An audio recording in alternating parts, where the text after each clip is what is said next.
Disclaimer for this video: if you get triggered by words like SA, sexual assault, rape, and all of these topics, and sex and everything like that, you are free to leave. You don't have to sit and watch if this is frightening for you or if you don't feel comfortable watching this. Just a quick disclaimer. Hello, welcome to my channel again, or if you're new here, welcome to my channel. Today we're going to be talking about a more serious issue that has been on my mind for like a lot of time. This is a dupatta. It's I'll get to the definition later, but it's usually worn like this, or it can be worn, or it's worn like this, but when I wear it, it feels like this. Okay, like, you get the point. If you clicked on this video, you're probably interested in the topic. So I'm just gonna start. Okay, I'm not gonna waste any time on boring stuff. Let's just begin. So what I'm gonna be talking about today is the dupatta.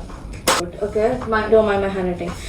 So I want to be talking about the dupatta. First, we're gonna talk about dupatta. I'm just giving you a layout, so you know, like, if you're interested in this. So we're gonna be talking about dupatta. We're gonna be comparing the dupatta and the hijab, its principles, its ideology, how it can be oppressive or liberating. And we're also going to be talking about, like, I've done my research, so I'm going to be mentioning articles, authors, names, women who have experienced the same issue, as well as my personal opinion. And then we're going to wrap it up by just like ranting and pure female rage. And also, this is what we're going to be titled dupatta and much more. So I'm going to be talking about a lot more than just the dupatta. We're also going to be talking about, like, the apparent misogyny in Desi society. So let's just begin. Okay, let us just begin. So if you guys are new here, and if you guys don't know what a dupatta is, according to Wikipedia, dupatta, also called chunni, chunari, chundari, logra, rao, ravo, gandhi, pothi, orna, and orni, is a long shawl-like scarf traditionally worn by women in the Indian subcontinent. And it's usually like part of a three-piece outfit. Okay, so if you have like a kurta, or you know, like, if you're desi, then you know, like, it's usually part of a three-piece outfit. So you're gonna have like a long shirt, a pant, and a dupatta, or you're gonna have like a blouse, a skirt, which is called a lehenga in India, and a dupatta. So it's a very statement piece. It's usually seen in a lot of women's outfits in India, and this is a woman's piece of clothing. It's not for the men. And dupatta is not only an Indian concept, it's also found in Pakistani culture, it's also found in Bangladeshi culture. So the main countries that I'm going to be talking about mostly is going to be India, Pakistan, and Bangladesh, because these are considered as your South Asian or Desi countries. But obviously there are other countries, Myanmar, Nepal, Bhutan. Yeah, I think so. But a lot of other South Asian countries are there as well. Since dupattas are worn across the Indian subcontinent and are part of modest dress worn by women irrespective of religion or culture, they appear in diverse forms, many of which are characteristics of regions of the subcontinent. So, so what we're saying is that these are worn irrespective of the religion or culture. Okay, so they appear in diverse forms, so it doesn't mean like you have to be part of this society or this religion to wear a dupatta. Dupatta is like everywhere. It's a statement piece, okay, like that. I'm going to be talking about dupatta and hijab, because a lot of people are going to come here and they're going to think, how are you saying that dupatta is depicting misogyny when you yourself are covering yourself, you yourself are covering your chest, you yourself are, you know, like, modest, and you're covering yourself. So how do you have a right to say when you're itself being quote-unquote oppressed? So I'm here to talk about that. And one more thing is that dupatta, the main purpose of this piece of clothing right here is to cover your chest area of a woman. So that's the main ideology behind, I mean, not the main ideology, that's the main objective, cover your chest. Okay, so I'm going to be breaking down everything. If you're thinking that how does she even have a right to speak about this, la la la, she doesn't. Sorry, what were you saying? Excuse me? So yeah, I don't come here and just talk nonsense. I come here with research.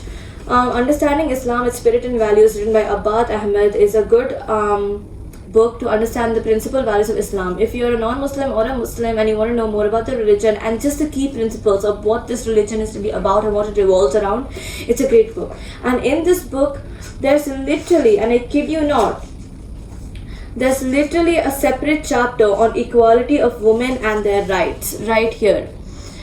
Right here, just a whole sole chapter of Islamic women, of how Islam empowers women.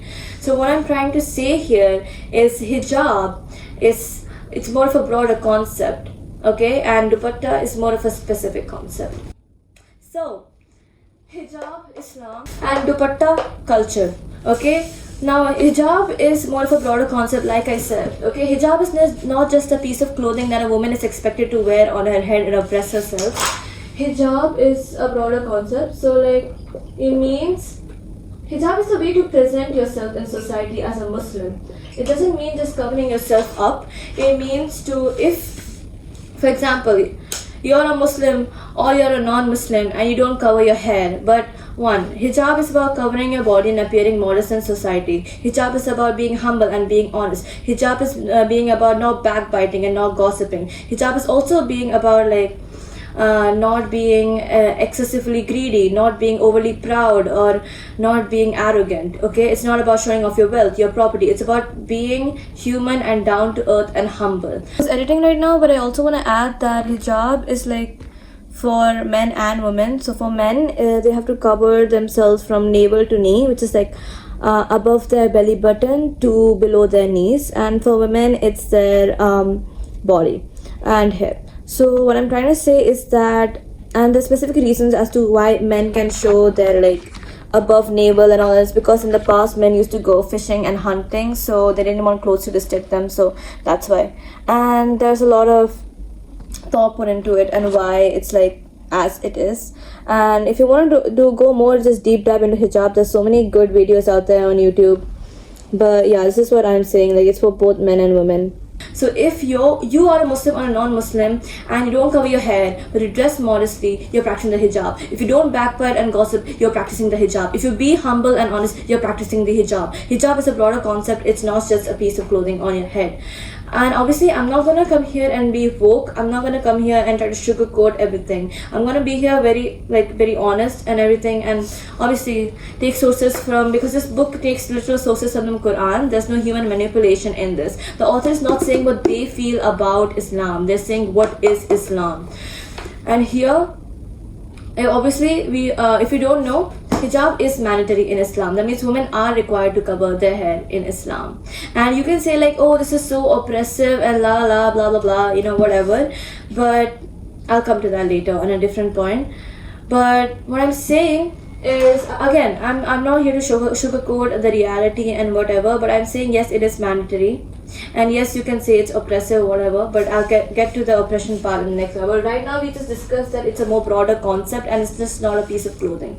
Okay, now let's move on to the dupatta. So hijab is coming from a religion called Islam, and also other religions follow the hijab too. We have Judaism, I think that's what it's called, and then we have Christianity as well. There's Christian veiling, where they veil their hair when they go to church, and they dress modest when they go to church, obviously. So it's more of a religious environment, so we tend to do that, which is completely fine too. Next, we are talking about dupatta, which is culture. So basically, I told you again, the main objective of the dupatta is to cover your chest area, okay, as women, okay. So I'm going to be taking some sources from articles that I read, which were written by, again, many women authors, okay. Many of them were veiling women, many of them wore hijab as well, and they were Muslim women. I will be saying the authors' names because obviously represent. So I was reading this article about dupatta and everything, because I want to do my research before I make this video. And another author who herself said, quote unquote, she said, look at her, she wears a hijab and supports women who don't even wear a dupatta. So what the author is saying is that she itself is a hijabi, and people are gonna come at me, or people like us, saying, look at her, she's supporting women who don't wear the dupatta when she herself is wearing the hijab. Another author of another article says, as a cherished endowment of Indian traditional clothing, the dupatta is not just a gizmo to inflame the sophisticated feminine allure. It is also persistently used to fuel the gender typecast, favoritism, and ceaseless, stiff-necked conspiracy of dividing and cataloging women into the off-shelf rows of good and bad by adorning or tarnishing them to defective tags of dignity. So what the dupatta stands up is a standard of dignity called izzat in Urdu or Hindi. Izzat means your dignity. So what people tend to imply in Indian society and even Pakistani, Bangladeshi, again South Asian Desi society, is when you wear the dupatta and you're covering yourself, you have dignity, you have self-respect, you have izzat. But once you take it off, you don't. That's what they're implying. Meanwhile, the hijab is not saying that you have dignity or self-respect or whatever. Okay, it's not about self-respect, it's about following a command of God.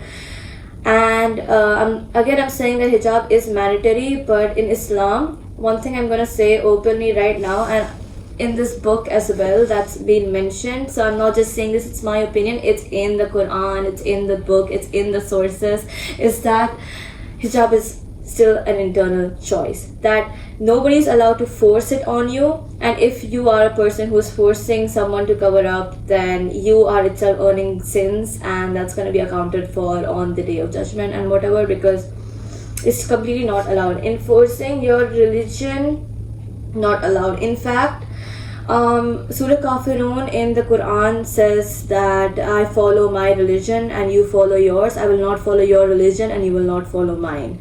And it kind of sets the standard that you're not allowed to impose your religion or your standards or even like your practices on someone else. Islam is a very peaceful religion. I feel like a lot of people always associate it with terrorism and whatnot nonsense, but trust me, it's not bad.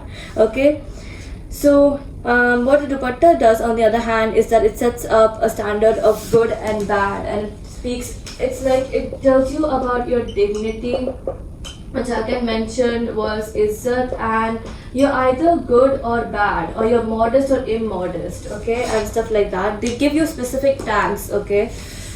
I'm reading for an article again. The dupatta is not just a piece of fabric that is wrapped around the shoulders and adds up auxiliary allure to the feminine crux. It is a fraction of perception labeling women on a daily basis.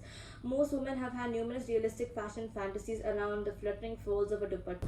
But since childhood, women, including me, that means the author is saying including me, like she's saying about herself, have witnessed how taught patriarchal frames of Indian Muslim society set the definitions of dupatta by despairingly connecting it with shallow splashes of izzat, which basically translates dignity into offensive politics of comparing women to precious objects or scrumptious fools like pearl in the shell, peanut in a cover, mobile with screen guard, or a candy in a wrapper. So young girls are told, you are a candy, and if you don't put the wrapper on, flies are gonna come and eat you, and all that BS. Okay, there's only one which I like, which is pearl in an oyster, which I feel like is really beautiful, and that's something that I actually like for the hijab. Like, you're a pearl in the oyster, and the oyster is my hijab. But some of these be wilding, like candy in a wrapper, mobile with screen guard. Hello, what? If you don't wear the dupatta or hijab, you're gonna crack? Mobile with screen guard, peanut in a cover. Like, at least if you're making some, what are these called, analogies, make them better, please. Then this is again article. There have been instances where a girl without a dupatta has been compared with a mithai ki dukaan, which is mean mithai ki dukaan in Hindi means, in English, Hindi to English means sweet shop. Okay, mithai ki dukaan, that which invites or provokes unsolicited stares, while another girl with a 2.5 meter long dupatta is considered parsa or pious, who deserves to be cherished and adored for being appropriate and naive. Okay, due to this discriminatory response to the early spring of youth, many adolescent girls stop participating in outdoor games, just as I had done, the author saying her personal view.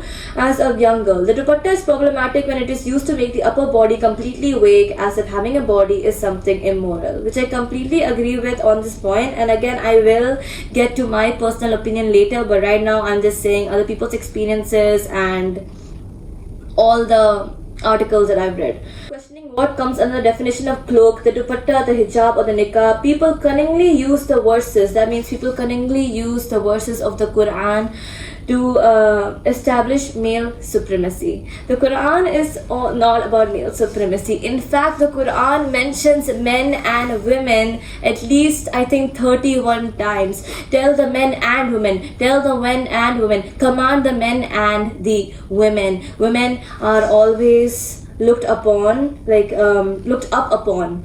In Islam, they're given higher respect. In fact, when our Prophet ﷺ died, the last thing he said was, look after the women. Alhamdulillah. So what I'm trying to say is, again, we need to disconnect from hijab and from dupatta. Okay? That's one thing I want to say, because dupatta is a man-made thing. It's created by the humans and their stupid ideologies. Another thing that's written in this article is, it is also noteworthy to mention that there is no authentic interpretation which allows people to paste derogatory terms on women or consider them less valuable creatures for having different dress choices. Okay? So if I'm here to clear things up, see, again, the tags. The dupatta discrimination results into categorizations of good and bad, moral and immoral, superior and inferior, modest and disgraceful, enhancing trenches among Muslim and non-Muslim women. So dupatta is not just practiced by Muslims, it's just practiced by, again, it's not really, I told you, it's a staple. It's not really limited to one religion or one culture. Non-Muslims practice it too, Muslims practice it too. Now we're going to talk about one more personal experience of an author, okay, in this article that I read. I was in 11th grade when a visit to my hometown Allahabad brought a significant change in my demeanor. I was asked to wear a dupatta forcefully so as to conceal the hint of my breasts from my brother and father. This made me curse myself for my body shape, but I realized how futile it was as my 10-year-old cousin, who hadn't even grappled with the idea of sexuality, was asked to wear the same. So young girls are told to wear the dupatta even when they have literally no idea what a dupatta is, what's its meaning, what's the ideology behind it. They don't know anything about sexism and gender biases. They don't know anything about misogyny, but they're told to put on the, dupatta. They don't know anything about sexuality. This led to a tedious process of me trying to match my dupattas with shirts and wearing long dupattas with kurtas every day. My discomfort was nothing compared to the importance of modesty and over-glorification of morality. I had to wear a dupatta as soon as I stepped outside the threshold. I had to wear it within my own house and hide myself from my own people. So these young girls are told to wear the dupatta in front of their father, in front of their brother, people who are blood related to them. And the Islam, which is completely different, says your father and your brother and your father's brother, your uncle, your biological brother, people who are your directly blood related to, you don't need to cover in front of them. There's no necessity at all. These are your family. These are what they are called as, I think, non-mahram. Okay, so Islam brings us, instead of the dupatta, Islam has a broader concept of when you're supposed to cover yourself and when you're supposed to not. It has a concept called mahram and non-mahram, where in Islamic law, mahram means a person who you are not allowed to marry, and it is permissible to see them without a headscarf and shake their hands, hug them, and be open with them. And non-mahram means that you are allowed to marry them, and it is recommended to cover yourself in front of these people. So what I'm saying is, mahram means a person who you don't need to cover in front of. So Islam totally allows women to be free with their fathers, their brothers, and even their fathers' brothers, because our God knew that our father's brothers and our father's siblings, our mother's siblings, these type of people are going to be coming to our house on a daily basis, visiting day in and day night, and they don't want to burden us by saying you have to cover yourself in front of these people. So Islam is more open about this, and it categorizes the hijab, saying that you have to cover in front of people you are not related to, but you are free to not cover yourself in front of people who you are not related to. You are related to. You're free to be open with the people you are related to. So what I'm saying is that your father, or this marker sucks, bro. Your father or your brother, or your father's brother, your uncle, these are all mahram. You don't need to cover in front of them. Whereas what the dupatta does is that It sets up a standard. You have to cover in front of your father, your brother, and any man. And I've seen, again, I'll be getting to my personal opinion, but I again repeat, I've seen mothers telling their kids to cover in front of babies, young girls, even when there is no like men in the house, they're still told to cover themselves. So again, I'm saying again, Islam is again, I'm saying again, like, it's not oppressive. There's a lot of thought that went behind this religion. It's not just like do this and do that. You have a choice. You have a choice. And I just want to say, like, all the women who are watching, you have a choice. A dupatta is a sign of female subjugation, patriarchy, objectification, and how our society views women. Again, from an article, not me speaking. If the dupatta was all it took to end harassment in this country, trust me, men would be eager to wear it too. So, you know, like, what I'm saying is, if it really did end harassment, and come on, we all know that harassment goes both ways, to men and women, and men do get harassed too. But if it really did end harassment, then I bet men would wear it too. How would you justify harassment in this case? The author is saying, dupatta, hijab, niqab, burqa. No matter how much clothes you add on to a woman's body, she still faces and endures harassment in all spheres. The author says, beyond the wear more clothes argument, they will say, do not go out, do not leave your house.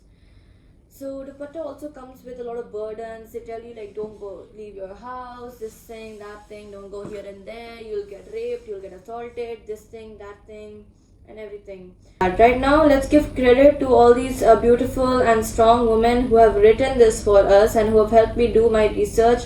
Maryam Usmani. I'll be linking all the articles in my description box so you guys can see that I'm being legit, and you can read them yourself because they're really good articles.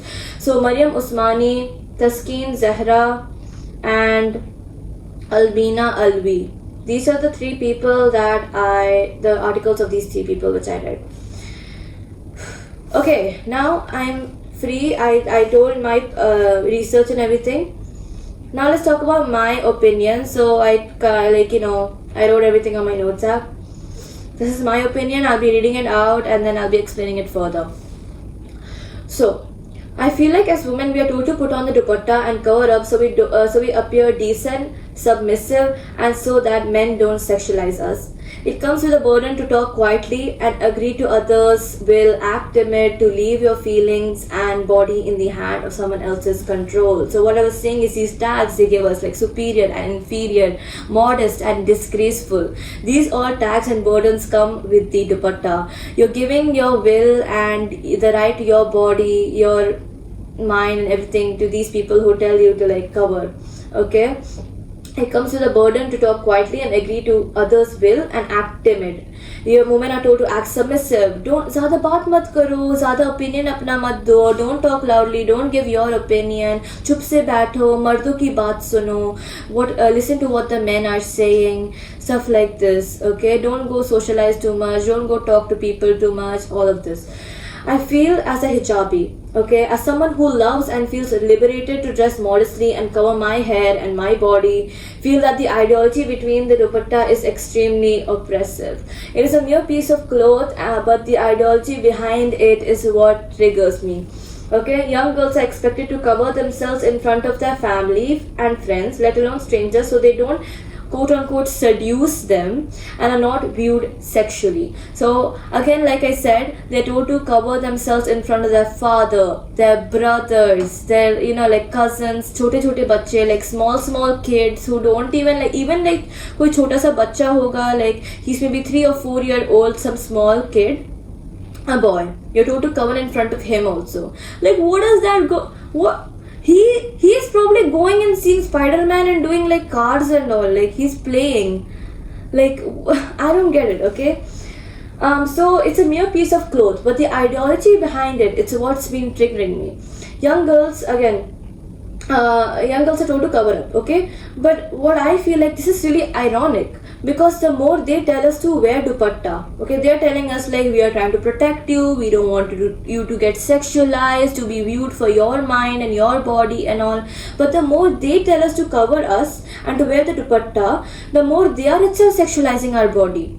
Okay, they're creating a problem and then they're giving us a solution. They're like sexualizing our body, then making us cover up, then saying, I don't want you to get sexualized. They are like someone who says they hate drama, they don't want to be involved in drama, and then they go and create drama. Like that's what these people are doing. Like this problem wouldn't be there in the, I'm not saying rape and sexual assault wouldn't be there, but what I'm saying is that the problem of sexualizing women, specifically the dupatta, would not be there if you didn't sexualize us in the first place. That's like someone who says they hate drama and they're only creating the drama.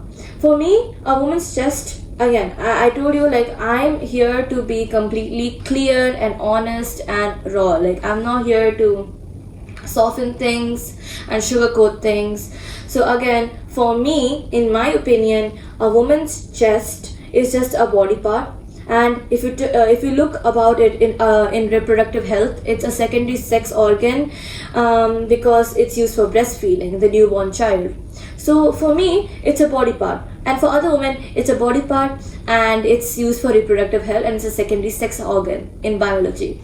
So what I'm saying is that they're the ones who are being they're sexualizing our body, and like we're even like going out and wearing baggy clothing. Like I wear like this type of stuff and I still get told to put on the dupatta. I'm wearing a hijab and I still get told on to put the dupatta on. Like baggy clothing, I've been in sweaters and really baggy jackets, like to the point where you can't see my shape at all, and people still be like, wear the dupatta.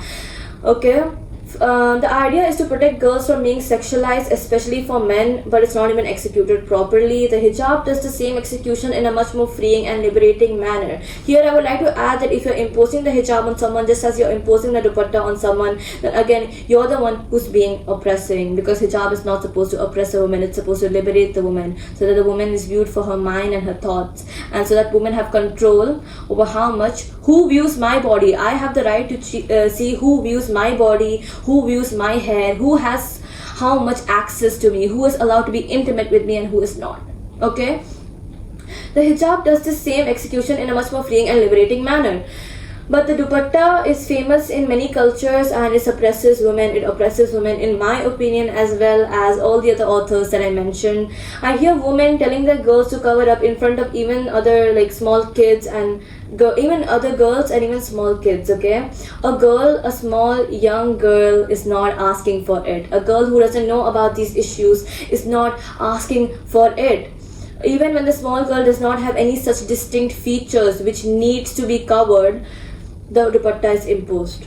So even when this girl has not hit puberty, she does not have those distinct features or a chest area which she needs to cover, she's still told to wear the dupatta. A young girl is not asking for it. A young girl is not trying to be sexualized. A young girl is not asking for it. Okay? And can I be for real on a more comedic note or something? I'm flat. I'm flat as a freaking door. If you compare a door and you compare me, you will not see any difference. I don't have none. I'm not slim, thick, ass fat, no tummy. No. I'm not like... I'm flat. Okay, let's just say it. Again, I'm gonna be confident here and saying I'm flat. But people still be coming up and being like, cover yourself, la la la. Like, what? What should I cover? I got none. Like, what am I supposed to cover? Anyways, but even if you are like a more like curvaceous woman or something like that, and you have like a chest area and something like that, it should be your choice whether you should cover or not. So what I'm saying is that even when they don't have distinct features, they're told to cover up. And the dupatta won't prevent men from committing rape and other crimes to women. And what people think is that it's gonna prevent rape, it's gonna prevent crimes against women. Okay? But the thing is, the reality is, men will do what men will, right? And what they do is that even if you cover yourself head to toe, even I've seen it personally, I've experienced it personally, like people cover themselves and all of that, like they be like covered head to toe, like niqabi, hijabis, people wearing dupatta, they all get raped. It's a reality. Whether you are covered head to toe, you're still likely to get raped. It's gonna happen. I'm not gonna come here and sugarcoat, like, it's a reality. We still get raped. What I'm saying is, even when we are wearing baggy clothing, modest clothing, and even hijab, we are told to wear dupatta. Okay, now to my fellow Muslims who are watching my video, and even the non-Muslims, and as Muslims, we defend our religion, saying it's not oppressive, and then we go and tell our daughters to wear the dupatta. It is not allowed to impose something on others in Islam. What are you going to tell the non-believers when they say your religion is oppressive then? You're doing the same thing. Non-believers come to us, non-Muslims come to us, and they say you are being oppressive. And we try to defend our religion, right? Because really, our religion is not oppressive, okay? Our religion is not oppressive. But then these same Muslims go and then they impose the hijab and they impose the dupatta on their daughters. So how are you going to come and say your religion is not oppressive? Because your religion is not oppressive. But what are you doing? You are being oppressive. My religion is not oppressive. People are being oppressive. Culture is being oppressive. That's why I labeled it dupatta, culture, hijab, Islam. So how are you going to defend your religion? Because they won't see what's written in those texts. People don't want to see the evidence. They see your actions. How are you going to defend your religion and your principles after you are the one who's oppressing your girls, your daughters, your women, your wives? Okay? Dupatta is culture. Hijab is Islam. Okay? As modesty is a part of Islam, and it is mandatory to cover yourself and present yourself in Islam, in society, being covered, I suggest that you can teach your daughters about it. It's a principle, it's our objective, it's like in the book, it's in the Quran. Okay, you can teach your daughters about it. You can expose them to it, like look, like these people cover themselves, and you can say like, yeah, this is modesty. This this is like mahram and non-mahram. Teach them the principles and let them make their own choice. I was given my own choice, thankfully, to cover and not to cover. So like, as modesty is a part of Islam, I suggest teach your daughters about it and let them make their own choice and don't enforce it on them, because it will only drive them away from religion. The hijab I wear is my choice. The clothes I wear is my choice. The dupatta you impose on me is not my choice. Okay? Teach your sons to lower their gaze and respect women. The crimes men do to covered or uncovered women is their choice. Hijab does not prevent rape. Dupatta does not prevent assault. Good teaching and guidance and awareness does. Even to the women, even to the men, everybody should be guided, aware, and should be given a good education to understand what is going on. Because just covering yourself is not going to prevent all these crimes. Prevention, preventative methods, awareness campaigns, teaching your sons about it, helping your sons, teaching them to look after the women of their society, to care for them, to help them is what's that's going to help. Okay? Educate your sons and liberate your daughters. I was talking one day to this one of a friend of mine, and I sent them this reel on Instagram. It was this guy, and I think he is a public speaker. I'll try to find the video, I will, but he was what I'm trying to say is the main message of that video. I'll summarize it for you.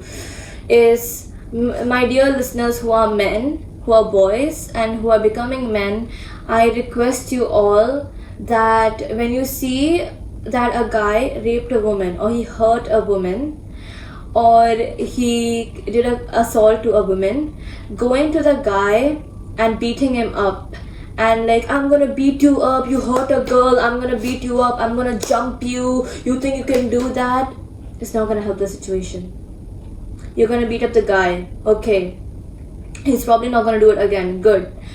But what if you were friends with that guy and you knew that that guy was already like that? You knew how he viewed women, how he talked about women, how he treated women. You had the right. You could have told him, Yahi, this is not the way we do it. You could have told him that this is not the way. Like, you could have educated him. You could have prevented the situation. So don't just act up when the crime is already done and then you're going and you're beating up the man.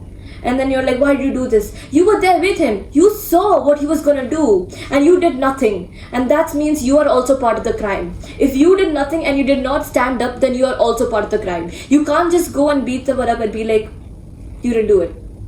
You're also part of the crime. If you see someone who's literally viewing women like this and hurting women, then you gotta stand up. As a man, like they're labeled as the providers of society, the protectors of society, the one who has strength. They're labeled as that, and you're going there and you're doing that. Like, really, if you see someone who's going like that, prevent the situation. Prevention is better than correction. Like, prevention is better than just going and like trying to fix the issue after it's already done. Like, prevention is always gonna help. So like, people who are watching this, aunties who are watching this, like, please come on, look after your sons, because now like this part is over. Now we're gonna move on to the female rage and just ranting.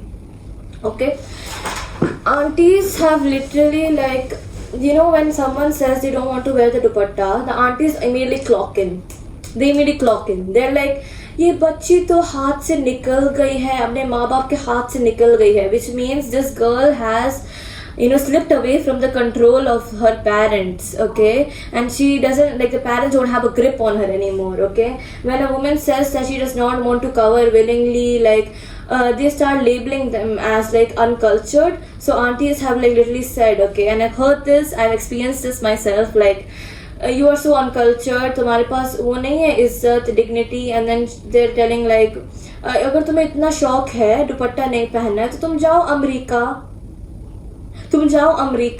तुम उधर जाओ, अपना bikini पहनो और जाओ, posh बनना है, American बनना है तो जाओ. And I'm just like, so they're saying like, if you don't want to wear dupatta, you're uncultured, you're a straight white man. Like, I'm sorry, like, what? This is so, I can't process only, okay? And the thing is, I feel so bad calling the aunties and my fellow women, because the system has just been set up in that way that mothers tell their daughters get the same ideology, daughter pass it on to their daughters, and it just goes on. And I felt this from a maternal point of view, where this ideology has been imposed on me in some way or the other. And again, no, I love mothers and I love, like, obviously they're so strong and everything. But what I'm trying to say is that if you're a mom and you're watching this, don't impose it on your kid. Your kid is not going to respect you. They're going to think that you're trying to like ruin them, they're trying to impose something on them. You got to talk to your kid, but give them a choice. Give them a choice. Once they start making their own choices, it'll be good. You're not gonna, like, I'm here to talk about how women should have their choice, their rights to do what they want. Whether it's to be uncovered or to be covered, it's their choice. Literally, I'll tell you a real story where I posted like a picture of myself on my graduation day, and I was wearing this kind of tight dress, but I still tried to make it modest in my wearing the hijab and everything. We all struggle, but it was kind of tight. So like when I'm standing, you could see like the shape of my belly, like, you know, kind of like that, because obviously I'm human. I'm not like, again, like, stop, like, having a stomach is normal. If you don't have a stomach, go eat, like, help. And then this auntie, she literally called my mom. Like, she saw the post, she called my mom, and then she was like, tell Miza to delete that picture right now, I can see her belly. Like, I'm sorry, I really enjoyed graduation. The food was great, so I think, yeah, I'm gonna be popping off a little bit, like. And then she was like, I can see her stomach, like, oh my god. Men who have freaking pot bellies, okay? आपको पता है ये uncle जी's, like, they have the freaking pot belly with a tight t-shirt. You can see उनका पेट ऐसे निकलता है एकदम, like they're carrying twins or triplets. ठीक है? और aunties will never say anything to them. They'll be like, whatever. But once a girl has little bit also, oh my gosh, God bless her soul, she has been misguided, you are going to hell. Girl, what are you on? Islam never sets any beauty standards either. Islam is totally not about face value, it's about soul and heart. There's no verse, I think, in the Quran which says like, you have to be pretty, you have to look thin, you have to do this. That's not here, baby girls. That's not here. We're not here for that. I've seen aunties, bro, like literally, and I feel so bad again because it's been like generation wise, the cycle continues, and they say the same thing, cover your chest. And I've seen my own mother working in the kitchen wearing the dupatta, and I'm like, Mom, why don't you just take off the dupatta? There's no one at home. There's no one at home, literally. It's just me and you. All the kids are at school. Dad's at work and everything, and my mom still wears a dupatta, and she struggles too. She's like, it's falling here and there, and then she's like complaining about it, but she never takes it off. Because what? Once we take it off, our izzat is gone, our dignity is gone. That's what the standard has set up, that our dignity and how we dress is how we are. Trust me, like I could look like crap on the streets, but trust me, what's here and what's here is a completely different matter. What's here and what's here is a completely different matter. And yeah, like I'm not here to attack men and say like men suck, la la la. This is not about men. This is about women and what's going on and who's setting that system up. And it's I don't think it's men, to be honest, who set this system up completely. It's more of like it's men and women together. But the mash of rape culture, sexual assault coming from men, and then fathers telling their girls to cover up, and women who agree with them telling their daughters to cover up. And even one more instance where I saw where my sister's around like 12 years, she is just a kid, okay, and she's been told to like cover up, wear the dupatta and all, even when it was with other kids, like, and all of that, like. And whenever we tell like we don't want to do that and stuff like that, they say like ye dikh raha hai. Why are you so annoyed with my chest? Like what? That's where I'm saying the irony comes from is that they're itself sexualizing our bodies, then telling us to cover up so that we don't get sexualized. It's honestly such a weird ideology. I feel like, look, women are gonna get sexualized no matter what. Okay, let's face it. I have seen on social media men sexualizing a niqabi woman. A niqabi woman means like a woman who covers like this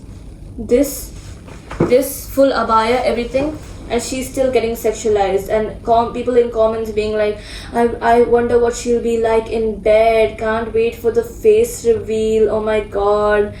And like I just know she got them good body under that. And like I'm honestly so disappointed in this generation and how they treat women. Like it's concerning. So if you're a guy and you're watching this, just know that you can help and you can be part of the solution rather than part of the problem.